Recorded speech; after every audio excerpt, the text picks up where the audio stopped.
Allô, oui, bonjour. Bonjour. Voilà, je vous appelle, j'ai une question d'ordre théologique concernant Oui. un hadith. Alors, c'est un hadith rapporté par le compagnon Anas ibn Malik qui dit: J'ai fait la prière derrière le prophète ainsi que derrière Abu Bakr, Omar et Uthman.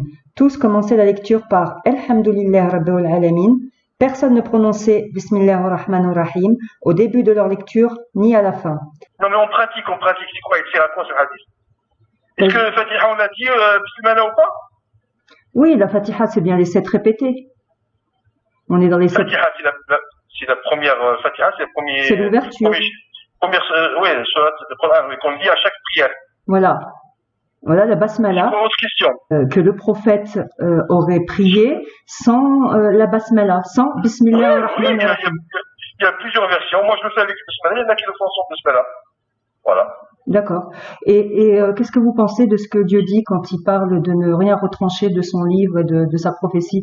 Non, ne rentrez pas là-dedans. Vous avez ni moi, ni vous n'avons la science pour trancher là-dedans. D'accord? Tout à l'heure, j'ai écouté l'intervention au Bourget, là. Il y a des grands savants, Oui. ils ont parlé de ce sujet-là. Ils ont dit il faut, pour donner une fatwa, pour donner des trucs au il faut vraiment être un érudit. Il faut avoir fait beaucoup d'études, il faut tout ça. Et maintenant, les gens, ils vont aller chercher des hadiths, Internet, tout ça. Non. Je vous dis franchement, de ma pratique, ça fait 50 ans que je fais la prière, dans les mosquées, tout ça. Vous en avez qui font le bismillah, il y en a qui font pas le bismillah. Et même chez les grands savants, vous allez avoir une divergence. C'est rien du tout. Peu importe tout ça. Ça compte rien du tout. Vous faites comme vous voulez. Oui, mais c'est parce que Dieu dit, Dieu il nous demande de suivre. Oui, mais c'est pas à vous, à moi de comprendre. Dieu il nous demande pas de l'invoquer. Non, vous ne pouvez pas vous-même comprendre les textes. Non, mais attendez, c'est pas Dieu l'enseigneur, c'est pas lui qui nous enseigne.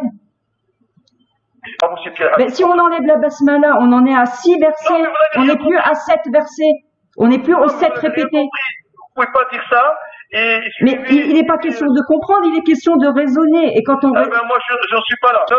Vous appelez le Razali, vous appelez les grands érudits, ils vont expliquer. Mais moi, vous m'appelez. Non, mais ça, ce sont que des noms. Ils sont pas cités dans le Coran, ces gens-là. Non. Allez-y. Non, mais ils n'existent pas. Ils n'existent que dans votre religion à vous. Quelle religion? Le sunnisme, vous adorez bien un prophète. Alors qu'Allah, il vous l'a interdit. Vous suivez les codes. On n'adore pas de prophète. Mais bien sûr que si, monsieur. Mais bien sûr, non. Oui, mais vous lui associez un homme qui serait venu il y a 1400 ans. Ce que disent vos savants. Ce sont bien dans les hadiths. Nous, on n'adore pas le prophète, on adore Dieu.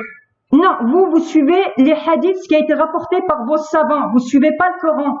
Parce que si vous suiviez le Coran, vous n'oseriez même pas retirer un seul mot. Non, le Coran. Et là, vous me dites que oui, c'est normal, on peut retirer la basmala, il n'y a pas de souci. Alors qu'Allah, il parle bien de 7 répétés. 7 versets. Le Coran a été révélé par Dieu, mais il a envoyé des prophètes, des messagers pour le transmettre, pour l'expliquer. Non, pas pour l'expliquer, pour avertir. Le livre, il est là, El-Kitab. Nous avons, écoutez-moi monsieur, nous avons aussi le discernement et la balance, d'accord, pour pouvoir en comprendre l'essence. Et Allah, quand on l'invoque, il nous répond. Donc on peut comprendre. Vous avez la capacité de comprendre le Coran? Mais bien sûr, si Allah le veut, s'il enseigne, il suffit de le vouloir. Il faut se tourner vers Allah. C'est pas vos savants qui n'existent pas, qui ne sont cités nulle part dans les Écritures. Écoutez-moi, vous m'avez appelé en tant qu'imam, d'accord? Laissez-moi vous répondre quand même. Et vous faites quoi? Vous avez fait quoi comme étude pour pouvoir aller puiser dans le Coran? Allah, il parle de ceux qui s'attribuent des diplômes. Allah, il n'a pas besoin de nous donner des diplômes. Il dit, il guide et il égare qui il veut. Voilà, c'est ça le diplôme d'Allah. Ouais, non, mais... Vous me parlez de diplôme et Allah, il dit, c'est lui qui guide et c'est lui qui égare. Faites la prière? Bonne question.